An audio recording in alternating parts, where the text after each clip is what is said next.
I think I'm going to stop doing those thumbnails. They're starting to creep me out. Also, look, I got new glasses. I just got new glasses and I got another pair.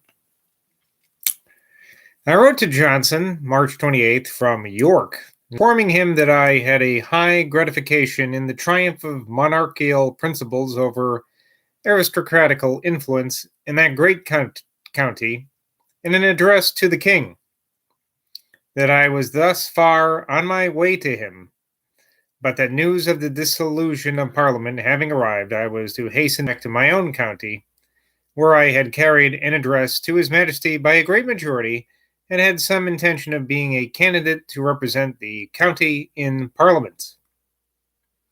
Let's see, how long is that sentence? That's a 8 or 9, let's see, 3, 6, 8-line sentence there.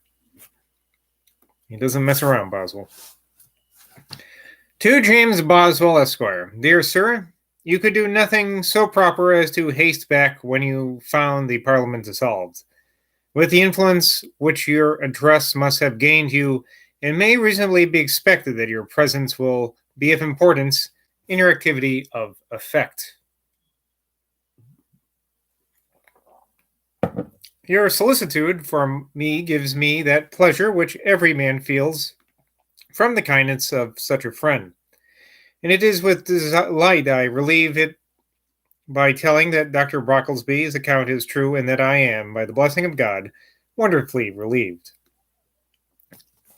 You are entering upon a transaction which requires much prudence. You must endeavor to oppose without exasperating, to practice temporary hostility without producing enemies for life. This is perhaps hard to be done, yet it has been done by many, and seems most likely to be effected by opposing merely upon general principles, without descending to personal or particular censures or objections. One thing I must enjoin you, which is seldom observed in the conduct of elections, I must entreat you to be scrupulous in the use of strong liquors. One night's drunkenness may defeat the labor of 40 days well employed. Be firm, but not clamorous, be active, but not malicious, and you may form such an interest as may not only exalt yourself, but dignify your family. We are, as you may suppose, all busy here.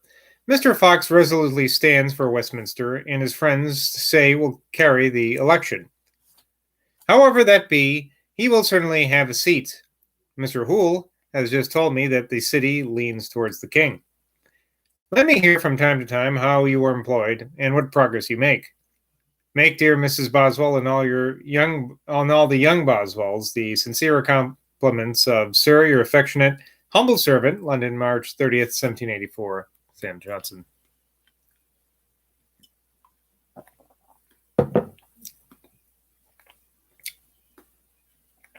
To Mr. Langton he wrote, with that cordiality which was suitable to the long friendship which had subsisted between him and that gentleman, March 27th, quoting from this letter, I guess. Since you left me, I have continued in my own opinion, and in Dr. Brocklesby's, to grow better with respect to all my formidable and dangerous distempers. Though to a body battered and shaken as mine has lately been, it is to be feared that weak attacks may be sometimes mischievous. I have indeed, by standing carelessly at an open window, got a very troublesome cough, which it has been necessary to appease by opium, in larger quantities than I like to take, and I have not found it give way so readily as I expected. Its obstinacy, however, seems at last disposed to submit to the remedy, and I know not whether I should then have a right to complain of my morbid sensation. My asthma is, I am afraid, constitutional and incurable. But it is only occasional, and unless it be excited by labor or by cold, gives me no molestation, nor does it lay very close siege to life. For Sir John Floyer, whom the physical race considered as author of one of the best books upon it, panted on to 90, and was opposed. And why were we content with supposing a fact so interesting of a man so conspicuous, because he corrupted, at perhaps 70 or 80, the register that he might pass for younger than he was. He was not much less than 80 when, to a man of rank who modestly asked him his age, he answered, "Go look," though he was in general a man of civility and elegance. The ladies, I find, are at your house as all well, except Miss Langton, who will probably soon recover her health by light suppers. Let her eat a dinner as she will, but not take a full stomach to bed. Pay my sincere respects to the two principal ladies in your house, and when you write to dear Miss Langton in Lincolnshire, let her know that I mean not to break our league of friendship, and that I have a set of lives for her when I have the means of sending it. That's the end of the... Oh, that's the end of that letter, and then there's another letter, I guess, here on April 8th. I am still disturbed by my cough, but what thanks have I not to pay when my cough is the most painful sensation that I feel, and from that I expect hardly to be released, while winter continues to grip us with so much pertinacity. The year has now advanced 18 days beyond the equinox, and still there is very little remission of the cold. When warm weather comes, which surely must come at last, I hope it will help both me and your young lady. The man so busy about addresses is neither more nor less than our own Boswell, who has come as far as York towards London, but turned back on the dissolution, and is said now to stand for some place. Whether to wish him success, his best friends hesitate. Let me have your prayers for the completion of my recovery. I am now better than I ever expected to have been. May God add to his mercies the grace that may enable me to use them according to his will. My compliments to all. Now one from April 13th.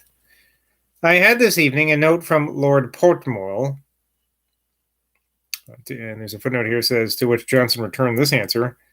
I'm going to wait on that footnote for it to make sense. So let me begin again. April 13th. I had this evening a note from Lord Portmore desiring that I would give you an account of my health. You might have had it with less circumduction. I am, by God's blessing, I believe, free from all morbid sensations except a cough, which is only troublesome. But I am still weak, and can have no great hope of strength till the weather shall be softer. This summer, if it be kindly, will, I hope, enable me to support the winter. God, who has so wonderfully restored me, can preserve me in all seasons. Let me inquire in my turn after the state of your family, great and little. I hope Lady Rothes and Miss Langton are both well. That is a good basis of content. Then how goes George on with his studies? How does Miss Mary? And how does my own Jenny? I think I owe Jenny a letter, which I will take care to pay. In the meantime, tell her that I acknowledge the debt. Be pleased to make my compliments to the ladies. If Mrs. Langston comes to London, she will favor me with a visit, for I am not well enough to go out. All right, now I'll get back to that footnote. This was his to which Johnson returned this answer. This is his answer to Lord Portmore. To the Right Honourable Earl of Portmore, Dr. Johnson acknowledges with great respect the honour of Lord Portmore's notice. He is better than he was, and will, as his lordship directs, write to Mr. Langton, Bolt Court, Fleet Street, April 13, 1784. Now a letter to Ozias Humphrey, Esquire, which comes with a very long footnote explaining who this is. The eminent painter, representative of the ancient family of Humphrey, now Humphrey, so Humphrey, Homfrey, now Humphrey, Humphy, in the west of England, who, as appears from their arms, which they have invariably used, has been, as I have seen authenticated by the best authority, one of those among the knights and esquires of honor who are represented by Holinshed as having issued from the Tower of London on coursers apparelled for the justs accompanied by ladies of honor, leading everyone a knight with a chain of gold, passing through the streets of London into Smithfield on Sunday at 3 o'clock in the afternoon, being the first Sunday after Michaelmas in the 14th year of King Richard II. Now, is Boswell parroting himself there, or is that like an actual fucking sentence? I mean, God. This family once enjoyed large possessions, but, like others, have lost them in the progress of ages. Their blood, however, remains to them well ascertained, and they may hope, in the revolutions of events, to recover that rank in society for which, in modern times, fortune seems to be an indispensable requisite. To be an indispensable requisite.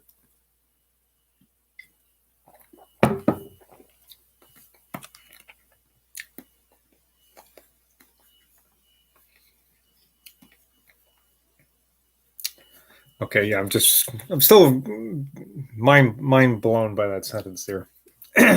Anyway, here's the letter.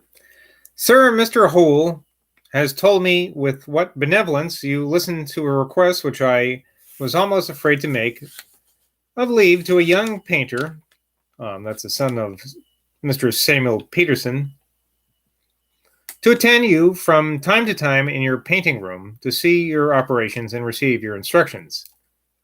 The young man has perhaps good parts, but has been without a regular or any regular education. He is my godson, and therefore I interest myself in his progress and success, and shall think myself much favored if I receive from you a permission to send him. Well, he didn't ask, but he's going to tell you anyway. My health is, by God's blessing, much restored, but I am not yet allowed by my physicians to go abroad. Nor, indeed, do I think myself yet able to endure the weather. I am, sir, your most humble servant, April 5th, 1784, Sam Johnson. To the same.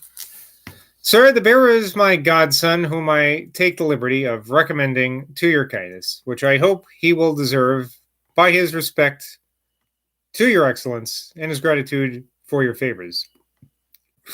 I am, sir, your most humble servant, April 10 or 13th, maybe, 1784, Sam Johnson. To the same.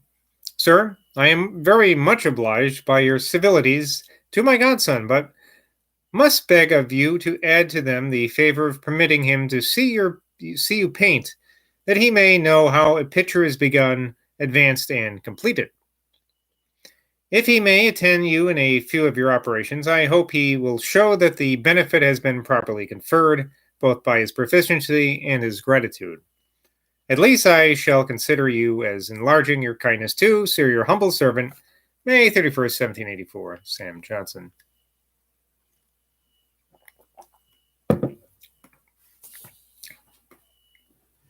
All right, that's the end of that guy. To the Reverend Dr. Taylor, Ashburn, Derbyshire.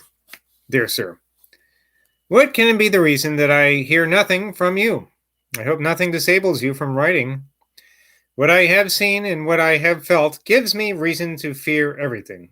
Do not omit giving me the comfort of knowing that after all my losses I have yet a friend left. I want every comfort. My life is very solitary and very cheerless. Though it has pleased God wonderfully to deliver me from the dropsy, I am yet very weak, and have not passed the door since the 13th of December. I hope for some help from warm weather, which will surely come in time. I could not have the consent of the physicians to go to church yesterday. I therefore received the Holy Sacrament at home, in the room where I communicated with dear Mrs. Williams a little before her death.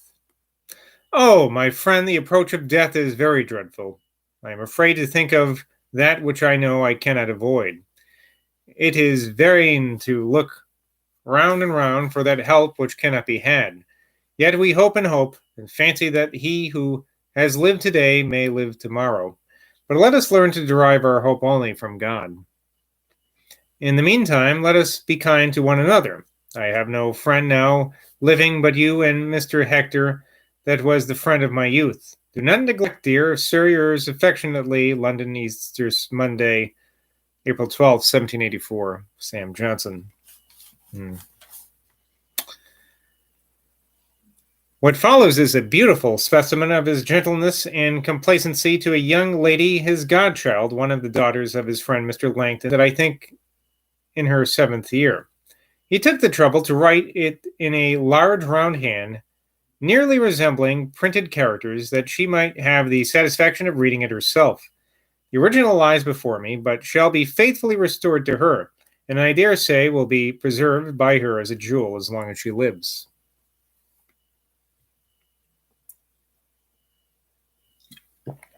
To Miss Jane Langton in Rochester, Kent. My dearest Miss Jenny, I am sorry that your pretty letter has been so long without being answered, but when I am not pretty well, I do not always write plain enough for young ladies. I am glad, my dear, to see that you write so well, and hope that you mind your pen, your book, and your needle, for they are all necessary. Your books will give you knowledge and make you respected, and your needle will find you useful employment when you do not care to read. When you are a little older, I hope you will be very diligent in learning arithmetic, and above all, that through your whole life you will carefully say your prayers and read your Bible. I am, my dear, your most humble servant, May 10th, 1784, Sam Johnson. That's sweet, isn't it? On Wednesday, May 5th, I arrived in London, and next morning had the pleasure to find Dr. Johnson greatly recovered. I but just saw him, for a coach was waiting to carry him to Islington, to the house of his friend the Reverend Mr. Stratham, where he went sometimes for the benefit of good air, which, notwithstanding his having formerly laughed at the general opinion upon the subject, he now acknowledged was conducive to health. I do remember him laughing at that, so many 100 pages ago. One morning afterwards, when I found him alone, he communicated to me with solemn earnestness a very remarkable circumstance which had happened in the course of his illness, when he was much distressed by the dropsy. He had shut himself up and employed a day in particular exercises of religion, fasting, humiliation, and prayer. Humiliation, I wonder what that means. On a sudden, he obtained extraordinary relief, for which he looked up to heaven with grateful devotion. He made no direct inference from this fact, but from his manner of telling it, I could perceive that it appeared to him as something more than an incident in the common course of events. For my own part, I have no difficulty avow in that cast of thinking, which by many modern pretenders to wisdom is called superstitious. But here I think even men of dry rationality may believe that there was an intermediate interposition of divine providence, and that the fervent prayer of this righteous man availed. Footnote here. Upon this subject, there is a very fair and injudicious remark in the life of Dr. Abernethy in the first edition of the Biographia Britannica, which I should have been glad to see in his life, which has been written for the second edition of that valuable work. Quote, to deny the exercise of a particular providence in the deity's government of the world is certainly impious, yet nothing serves the cause of the scorner more than an incautious forward zeal in determining the particular instances of it. In confirmation of my sentiments, I am also happy to quote that sensible and elegant writer, Mr. Melmoth, in letter 7, and then there's a correction that's actually a longer chapter, but I don't know the Roman numerals here. I believe it's 53, maybe. His collection, published under the name Fitzbourne. Quoting this now. We may safely assert that the belief of a particular providence is founded upon such probable reasons as may well justify our assent. It would scarce, therefore, be wise to renounce an opinion which affords so firm a support to the soul in those seasons wherein she stands in the most need, or the most in need of assistance, merely because it is not possible in questions of this kind to solve every difficulty which attends them. All right, and that's it for tonight. Till next time, bye from Boswell.